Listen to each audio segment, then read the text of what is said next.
Hi guys, welcome you all to the channel. Recently I got a unique query. हाँ unique ही बोलना चाहूँगा because it's quite different और सब queries जो आते हैं मेरे पास उनसे बहुत ही डिफरेंट था. तो आई थॉट कि I should share with you guys also because बहुत सारे लोग ऐसे हैं कि जो सेम प्रॉब्लम फेस कर रहे हैं, सेम क्वेरीज हैं, सेम सिचुएशन उनके पास भी है, वो जानना चाहते हैं. बट ऐसे में लोगों को नॉलेज नहीं है, लोगों को इन्फॉर्मेशन नहीं है कि मुझे क्या एक्शन लेना चाहिए या फिर मैं ले सकता हूँ या नहीं ले सकता हूँ. जी हाँ, मैं आपको उस क्वेरी के बारे में बता दूँ कि ही वॉज आस्किंग कि सर मेरे पास डोमेस्टिक वायलेंस के केसेस चल रहे हैं, मेरे ऊपर 125 के केसेस चल रहे हैं, डाउरी प्रोहिबिशन के केसेस चल रहे हैं. तो मैं मेरी वाइफ से कम 6 या 7 साल बता रहा था, I am not sure, but at least he was saying 6 years हो गए, 6 ईयर्स से हम दोनों साथ में नहीं हैं, तो क्या मैं किसी और के साथ लिव इन में रह सकता हूँ. तो इसी टॉपिक पे हम लोग डिस्कस करेंगे कि अगर आपका पार्टनर आपके साथ नहीं रह रहा है और बहुत सारे केसेस चल रहे हैं या फिर कोई भी स्टेज पे है, तो आप लिव इन में रह सकते हैं या नहीं रह सकते हैं, इसके क्या लीगल कॉन्सिक्वेंसेज हो सकते हैं, क्या आपको प्रॉब्लम्स फेस करना पड़ सकता है वाइफ के साइड से, या फिर जिसके साथ लिव इन में रह रहे हैं अगर इन फ्यूचर कुछ प्रॉब्लम होता है तो क्या प्रॉब्लम्स आप फेस कर सकते हैं. तो चलिए वीडियो स्टार्ट करते हैं. वीडियो स्टार्ट करने से पहले I would like to request, अगर आपने चैनल को अभी तक सब्सक्राइब नहीं किया तो please subscribe the channel and video को लाइक और शेयर करना ना भूलें. तो चलिए सबसे पहले जानते हैं कि लिव इन रिलेशनशिप ये राइट है या रॉन्ग है. तो सबसे पहले बात आती है मोरालिटी की. तो अगर आप शादी करते हैं तो आपसे एक्सपेक्ट किया जाता है कि आप लॉयल्टी शो करें, लॉयल रहे अपने पार्टनर के प्रति. तो ये सोसाइटी में मोरली ये इनकरेक्ट देखा जाता है और ये मोरली रॉन्ग है. बट जब बात आती है लीगैलिटी की तो ये लीगली रॉन्ग नहीं है. आप किसी के साथ अगर चाहते हैं तो लिव इन में रह सकते हैं, इट्स योर चॉइस, ये आपके जीने का तरीका हो सकता है. डेफिनेटली जब डोमेस्टिक वायलेंस के केसेस होते हैं, बहुत साल से पार्टनर्स अलग रह रहे हैं, हम मेंटेनेंस के केसेस चल रहे हैं और सारे केसेस चल रहे हैं, तो बीइंग ए ह्यूमन सबको किसी न किसी की ज़रूरत होती है. तो पीपल फॉल इन लव और किसी और के साथ रहना चाहते हैं और शादी नहीं कर सकते बिकॉज डिवोर्स नहीं हुआ रहता है. तो ऐसे सिचुएशन में आप किसी के साथ भी अगर लिव इन में रहना चाहते हैं तो बिल्कुल आप रह सकते हैं. बट एक कंडीशन है कि जो आपका पार्टनर है वो 18 ईयर्स से कम का नहीं होना चाहिए. जो अगर जिस लड़की के साथ आप लिव इन में रहना चाहते हैं तो उसका एज एटलीस्ट 18 ईयर्स होना चाहिए, 18 ईयर्स अबव होना चाहिए, उससे कम नहीं होना चाहिए. अदरवाइज़ आपके ऊपर रेप के चार्जेस और फिर पॉस्को के अंदर में केसेस चलाए जा सकते हैं. तो क्वेश्चन ये आता है कि अगर मैं किसी के साथ रह रहा हूँ तो वाइफ मेरे ऊपर क्या एक्शन ले सकती है. तो देखिए, आपके ऊपर ऑलरेडी डोमेस्टिक वायलेंस के केसेस, मेंटेनेंस के केसेस तो चल रहे होंगे, या फिर अगर डोमेस्टिक वायलेंस का केस नहीं चला है तो डोमेस्टिक वायलेंस का चार्जेस ऑलरेडी चार्जेस पे काम करते रहेंगे, पुलिस चार्जशीट प्रिपेयर करती रहेगी. तो ऐसे सिचुएशन में आपके ऊपर कोई और एडिशनल सेक्शंस लग सकते हैं, बट और कुछ तो आपके साथ प्रॉब्लम नहीं हो सकता. वाइफ अगर केस चला है तो वाइफ कोर्ट में एडिशनल फैक्ट्स के को ऐड करवा सकती है, कोर्ट में एप्लीकेशन देके, यही हो सकता है. बाकी आपके ऊपर नया कोई केस तो नहीं चल सकता है. तो नेक्स्ट आता है कि डिवोर्स ले सकती है आपकी wife on the basis of cruelty, और जो एडिशनल फैक्ट ऐड होगा डोमेस्टिक वायलेंस में वो क्रुएल्टी के बेसिस पे ही ऐड होगा.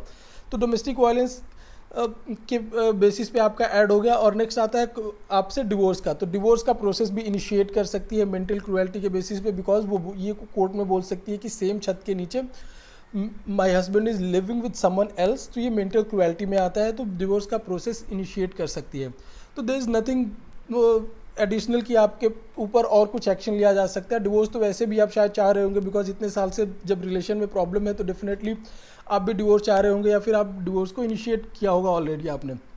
तो इसमें कोई प्रॉब्लम नहीं है. लेकिन ये आता है कि लीगली इसमें कोई प्रॉब्लम नहीं है, लीगली आप किसी के साथ भी रह सकते हैं. लोगों का ये अप्रीहेंशन होता है कि अगर पुलिस कंप्लेन कर दिया तो देखिए, पुलिस कंप्लेन किस बेसिस पे करेगी वाइफ. पुलिस कोई एक्शन नहीं ले सकती बिकॉज आईपीसी में इसके बेसिस पे कोई दूसरा ग्राउंड बनता ही नहीं है. ये कोई ऑफेंस नहीं है आईपीसी में. अगर किसी के साथ आप अडल्ट्री में रहते हैं तो आपके अगेंस्ट कोई एक्शन नहीं लिया जा सकता. ये अप्रीहेंशन, या फिर कभी कभी ऐसा हो जाता है कि ज़बरदस्ती वाइफ अपने फैमिली वालों को लेकर आपके घर में घुस जाती है, आपके घर में रहने की कोशिश करती है. तो ये बहुत कम केसेस में होता है. लेकिन अगर ऐसा होता है तो आप पुलिस को बुला के आप उसके फैमिली वालों को घर से निकलवा सकते हैं, घर से बाहर करा सकते हैं. या फिर आप कोर्ट से जाके इंजंक्शन ले सकते हैं कि जनाब ये बार बार हमारे घर में आ जाते हैं, इनके फैमिली मेम्बर्स हमारे घर में आ जाते हैं, तो इनके अगेंस्ट इंजंक्शन इशू करा जाए. इंजंक्शन का ऑर्डर आप ले सकते हैं और उनको घर से बाहर निकलवा सकते हैं ऐसे सिचुएशन में. बट ऐसा सर्कमस्टेंसेस सिचुएशन बहुत ही कम बार देखा जाता है. ऐसा होने के चांसेस बहुत कम हो जाते हैं. लेकिन प्रॉब्लम मेन तब आपको हो सकती है जब आप लिव इन में रह रहे हैं, बिकॉज आप लिव इन में अगर किसी के साथ रह रहे हैं, ब्रेकअप होता है या फिर रिलेशन में कोई स्ट्रेन आता है, तो आपके ऊपर आपकी जो लिव इन पार्टनर है वो आपके ऊपर रेप का चार्जेस लगा सकती है, सेइंग दैट कि मेरे से झूठ बोला इन्होंने, झूठ बोल के मेरे साथ लिव इन रिलेशनशिप में रहा और रहने के बाद मेरे से ये शादी नहीं करना चाहता इन ऑल दोज थिंग्स। तो रेप के चार्जेस आपके ऊपर फ्रेम हो सकते हैं और कोर्ट भी मान सकती है, बिकॉज कोर्ट ये बोल सकती है कि आपका शादी हो गया, इसीलिए आप इसको ये नहीं बताया अपने लिव इन पार्टनर को कि आपकी शादी हुई है, और and that can fall into rape की कैटेगरी में वो फॉल हो सकता है और रेप के केसेज आपके ऊपर चलाए जा सकते हैं। लिव इन में डोमेस्टिक वायलेंस का केस भी बन सकता है। जी हाँ, अगर आप लिव इन में रह रहे हैं तो आपको मेंटेनेंस अपनी वाइफ को देना पड़ सकता है और वो डोमेस्टिक वायलेंस का केस भी आपके ऊपर कर सकती है अगर रिलेशन स्ट्रेन होते हैं, कुछ प्रॉब्लम होता है तो अगर आप लिव इन का प्लानिंग कर रहे हो तो लिव इन रिलेशनशिप में काफ़ी सोच समझ के जाए, बिकॉज आपकी वाइफ तो ज़्यादा कुछ नहीं कर सकती, आपके ऊपर मेंटेनेंस, डोमेस्टिक वायलेंस, डाउरी वगैरह केसेस लगा सकती है। बट लिव इन पार्टनर के साथ अगर आपका प्रॉब्लम होता है तो रेप के चार्जेस आपके ऊपर लग सकते हैं, रेप के चार्जेस फ्रेम हो सकते हैं, तो ये आपके लिए बहुत हार्मफुल हो सकता है।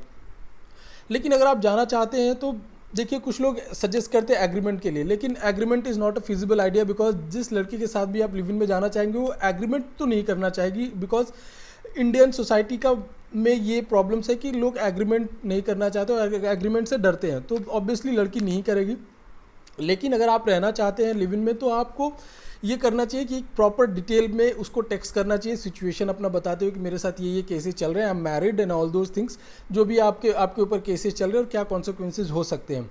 देन ये मैसेज आप उसको सेंड कर दें और सेंड करने के बाद वो मैसेज अपने पास सेफ रखें, बिकॉज अगर इन फ्यूचर कोई प्रॉब्लम होती है, आपके ऊपर रेप के चार्जेस लगते हैं या फिर और कुछ चार्जेस लगते हैं, तो देखो आपके ऊपर चार्जेस तो इजीली लग सकते हैं, बिकॉज लड़की जाके पुलिस स्टेशन में रेप बताएगी, डिस्क्राइब करेगी, तो रेप के चार्जेस आप पे लग सकते हैं, एफआईआर हो सकता है।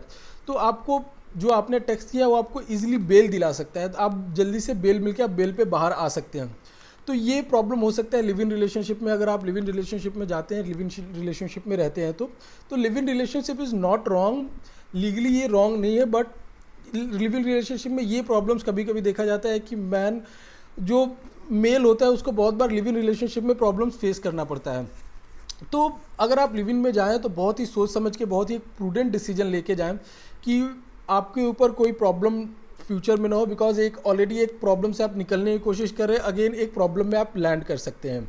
तो ये मैंने कुछ रियल टाइम प्रॉब्लम बताए जिसे बहुत सारे लोग फेस करते हैं, या फिर बहुत सारे लोगों के मन में क्यूरियोसिटी भी होती है कि जानूँ कि मैं लिव इन रिलेशनशिप में जा सकता हूँ या नहीं। तो हाँ, लिव इन रिलेशनशिप में आप रह सकते हैं, लीगली ये रॉन्ग नहीं है, but it should be your prudent decision कि कॉन्सिक्वेंसेज को भी ध्यान में इसके बारे में रखना होगा। तो आई होप आपको वीडियो समझ में आया होगा, और आपका लिव इन रिलेशनशिप के बारे में क्या ओपिनियन है, आप अगर चाहें तो कमेंट सेक्शन में आप शेयर कर सकते हैं। Thank you so much video को देखने के लिए, और अगर कोई भी डाउट है तो आप कमेंट सेक्शन में पूछ सकते हैं, या फिर अगर आपके पास कोई भी क्वेरी है तो आप दिए गए व्हाट्सएप नंबर पर डिटेल में व्हाट्सएप कर सकते हैं। Thank you.